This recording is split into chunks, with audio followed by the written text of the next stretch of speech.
¿Qué tal? ¿Cómo estás? Espero que te encuentres muy bien. Gracias por acompañarme. Te doy la bienvenida. Mi nombre es Fernanda Familiar y hoy en QTF quiero platicarte la historia de Gladys Godfrey, una viuda británica que fue asesinada en septiembre del 2002. No se imaginan el tema hoy. Fíjense. Esta mujer tenía 87 años, vivía en una finca ubicada en la localidad de Mansfield, al centro de Inglaterra, y la puerta de entrada nunca tenía seguro. Gladys decía que uno muere en la cama y entonces esta mujer acostumbraba a dormir en un sillón de la sala porque pues no quería morir en su cama. Un año antes, en abril 2001, Gladys fue atacada por un joven que entró a su casa, la tiró en el piso, intentó violarla, una cosa terrible. Y miren, a pesar de que ella medía 1,50 y tantos centímetros y pesar 38 kilos, pudo defenderse en aquella ocasión, golpeó al atacante con una botella de limonada. Bueno, la libró. El atacante, identificado como Jason Worth, de 21 años, logró escapar con la bolsa de Gladys y dejó una mancha de sangre en el piso. Fíjense por qué es importante esto. Año y medio después, Jason Worth regresa a casa de Gladys, la golpea, la estrangula, no, le arranca. ¿Para qué les cuento lo que le hizo? Finalmente la asesina. Y el reporte del forense confirma la muerte por lesiones en la cabeza y estrangulación, y el cuerpo de Gladys queda en tal estado que la sobrina no logra identificarla. Resulta que los detectives, el año anterior que fue golpeada y este año que ahora fue asesinada y en fin, logran recuperar una muestra de ADN en la escena del crimen y coincidía justamente con la del primer ataque. Esa mancha de sangre que dejó este tipo en el primer ataque confirma aquella muestra de ADN y este nuevo ataque hasta que la mata, que se trata del mismo criminal. Por un tema de ADN, fíjense. Ahora, un año de investigaciones después, logran que la familia de Gladys pues empieza a perder la esperanza porque tenían el ADN del tipo, pero no encontraban el perfil genético de Worth en la base de datos nacional de ADN en Estados Unidos, en Inglaterra. Entonces empiezan a tomar muestras a más de 1,000 hombres de Mansfield y sus alrededores de ADN, pero tampoco da resultado. Al mismo tiempo, científicos de la ciudad de Birmingham estaban trabajando en un proyecto llamado ADN familiar.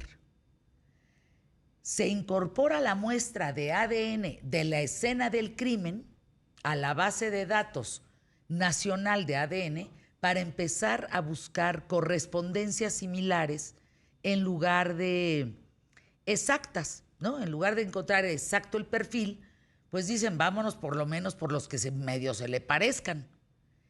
Se incorpora la muestra de ADN y en el 2003 ya tenían conformado el Buró de Inteligencia Forense lo que era una estrecha búsqueda del ADN del famoso criminal Jason Worth. Se encuentra una lista de personas, larga, por cierto, eran muchas personas que podían estar emparentadas con este delincuente. Y empezaron a aplicar parámetros geográficos correspondientes a la casa de Gladys para poder encontrar al culpable. Empiezan a delimitar y se tienen, de esa larga lista de nombres, se quedan con 20 nombres principales y resulta que la segunda persona de esa lista de 20 era pariente de este Jason Worth y pudieron localizarlo para tomarle muestras. Las pruebas de ADN y las huellas digitales de Jason Worth correspondían a las de la escena del crimen de Gladys y pudieron identificarlo finalmente. Jason Worth vivía con sus padres a menos de 3 kilómetros de la finca de Gladys, era un joven muy solitario, pasaba con mucho tiempo en los juegos de computadora, había tenido problemas de abuso de alcohol, sustancias prohibidas, en fin, lo consideraban raro, extraño en la escuela. Y aunque al principio negó que había asesinado a Gladys, finalmente aceptó y las pruebas fueron determinantes para aceptar su culpabilidad. Jason Ward fue sentenciado a 22 años de cárcel. Su caso sirvió para comprobar esto de lo que vamos a hablar hoy, el ADN familiar, para resolver otros crímenes en el mundo. Así se resolvieron a partir de ese entonces crímenes muy interesantes como, porque tenían el ADN, pero no encontraban al criminal, pues. Hubo un caso de una adolescente de 16 años que fue violada, asesinada, Colette Aram, que finalmente durante 25 años el asesino pues, libre, hasta que en el 2005 el hijo del asesino fue arrestado por un accidente de tránsito y resulta que la toma rutinaria de ADN en este joven que fue detenido por un tema de tránsito fue clave para localizar a Paul Hutchinson, quien finalmente lo pudieron encarcelar 25 años después, gracias al ADN por haber violado y matado a esta niña. Como estos, muchos crímenes se han aclarado en los recientes años, sobre todo en estos países que cuentan con tecnología avanzada, como Reino Unido, evidentemente, Estados Unidos.